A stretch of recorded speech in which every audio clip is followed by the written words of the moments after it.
Olá, tudo bem? A gente vai apresentar agora o trabalho de MCM, que é sobre análise de ensaio e tração. Os componentes da equipe é o Carlos Átila, Eduardo Ferreira, Gesselino Mascarenhas e eu, José Ramos. Para resolver as questões propostas pelo trabalho, foi dado alguns dados. Dentre eles, nessa tabela, onde tem a relação de cargas e variação em comprimento do corpo de prova ao longo do ensaio.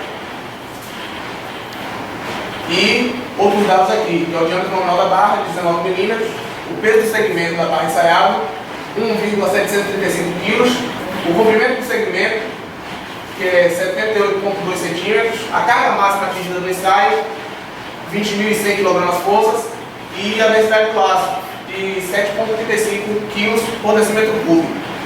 Vale salientar que a barra possui nervuras e a área da seção reta não pode ser calculada imediatamente através do diâmetro.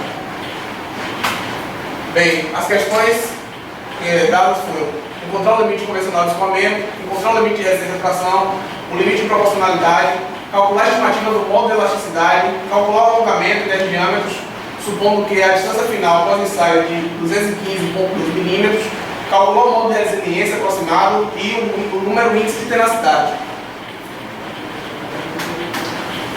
Bem, antes de começar a resolver essas questões citadas anteriormente, é preciso desenhar o gráfico de tensão e deformação, porque a partir deles nós iremos resolver todas as outras questões.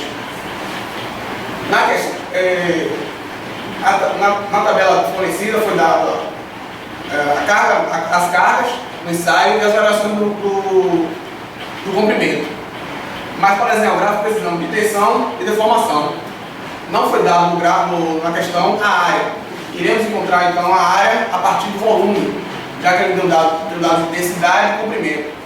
Bem, foi fornecido que a massa da barra ensaiada foi de 1,74 kg, e a densidade do material de 7,35.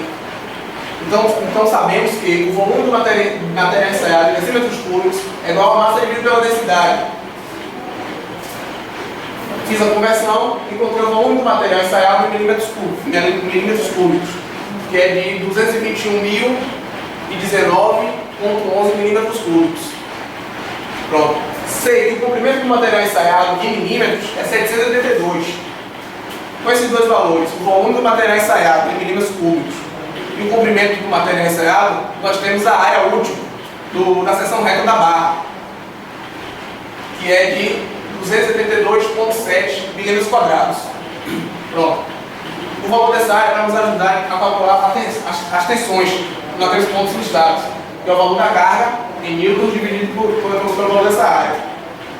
O outro ponto que não temos é o valor da deformação. Foi nos dado apenas a variação do comprimento e o comprimento inicial. É só fazer a divisão da variação do comprimento dado na tabela dividido pelo comprimento inicial de 78,2 cm. Sendo assim, temos os valores de carga em newtons e variação do comprimento dado na questão, e os valores de tensão em megapascal e de deformação em porcentagem, calculados por mim. A partir dos dados da tensão e da deformação, desses pontos, nós temos o nosso gráfico, tensão e deformação, saindo do zero e até esse ponto aqui.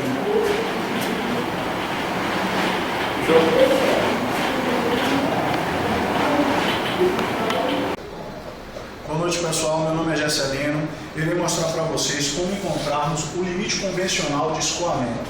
Bom, o limite convencional de escoamento, em definição, é a relação da interseção da curva tensão-deformação.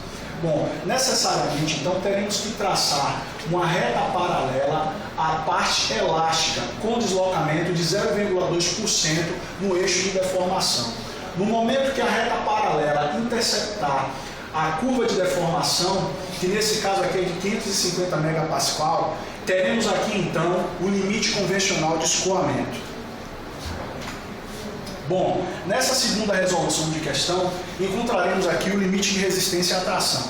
Temos aqui a carga máxima do ensaio de 20.100 kg-força, a aceleração que foi convencionada em 10 metros por segundo.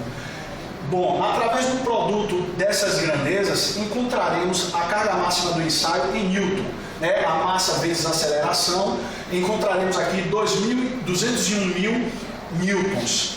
Bom, temos aqui também a área útil em milímetro quadrado, encontrada pelo ilustríssimo José Ramos na questão anterior. Através desses dados, podemos então encontrar o limite de resistência à tração através da razão entre a carga em Newton pela área em milímetro quadrado, que deu aqui 711 megapascal.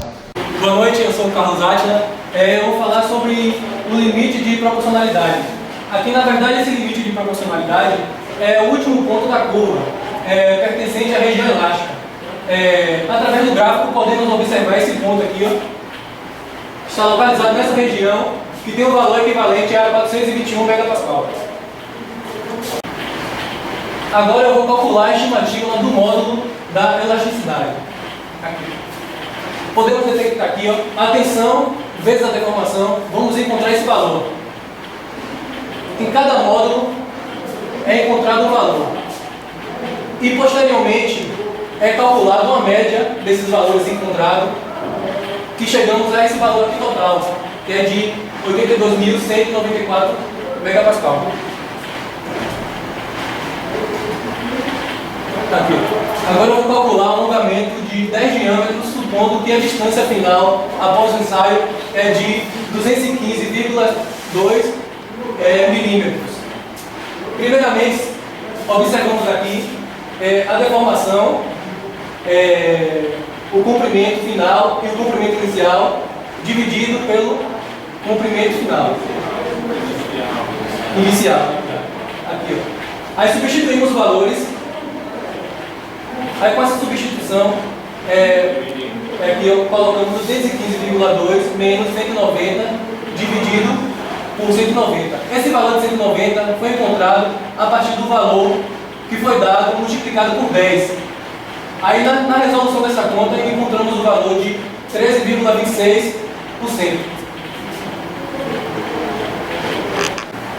Boa noite, professor. Meu nome é Eduardo Ferreira. Iremos calcular aqui o módulo de resiliência aproximado. O módulo de resiliência, conforme o livro do Garcia, é a área sob curva tensão deformação desde a origem até o limite convencional de escoamento do material que é dado pela forma. Tensão ao quadrado sobre 2 vezes o módulo de elasticidade. Sabendo a fórmula,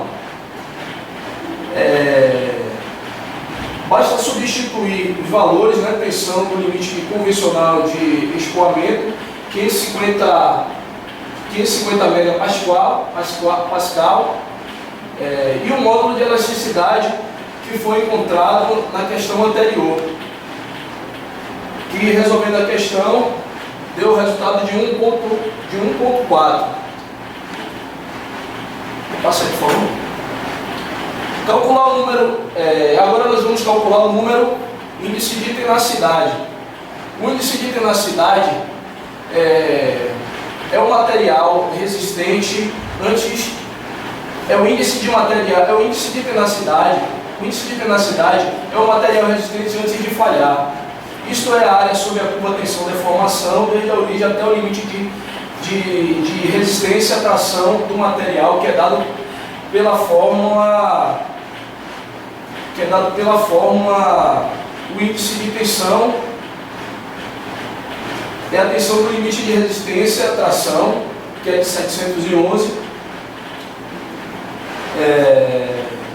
Calculando a questão, conclui-se que o valor dado é de 94,28.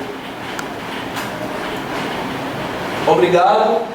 E a nossa equipe é formada por Carlos Átila, Eduardo Ferreira, Gesselino Mascarenhas e José Ramos.